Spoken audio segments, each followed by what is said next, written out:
Bernie Sanders, a top contender for the Democratic Party's 2020 presidential nomination, said Wednesday that he would support U.S.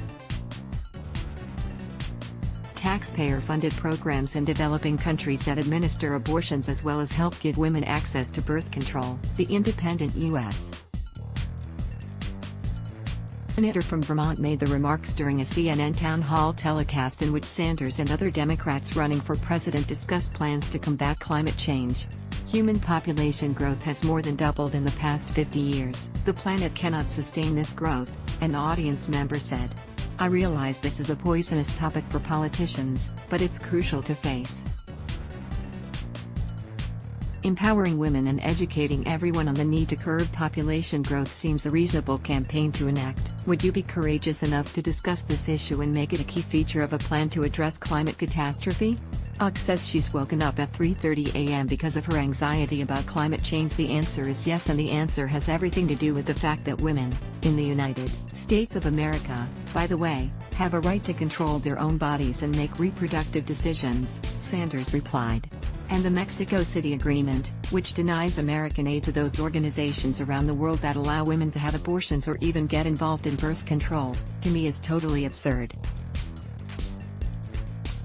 So I think especially in poor countries around the world, where women do not necessarily want to have large numbers of babies and where they can have the opportunity through birth control to limit the number of kids they have, something I very, very strongly support, he said.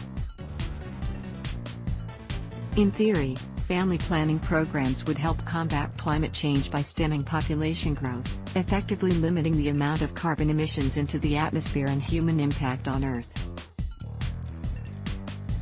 Julian Castro, a former San Antonio mayor and former Secretary of Housing and Urban Development under President Barack Obama, also responded to an audience member who asked if it was fair to expect children to continue the cycle of family in a perceived apocalyptical world of climate change.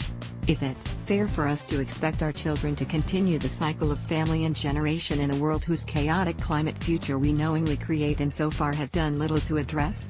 John Ingram, a climate activist and retired teacher from New York City, asked Wednesday. Click here to get the Fox News app. Castro responded, right now, if we don't act, we're passing off to our children, grandchildren, and future generations a problem that we can solve. I know as a parent I want to make sure that my children don't have to grapple with the challenge on climate that we're having to grapple with. We don't have any time to waste. This generation has to act. This is the call of this generation, he continued. If I'm elected president, I will make sure for my first day in office that we take this existential threat seriously, that we do that for the benefit of our children and future generations.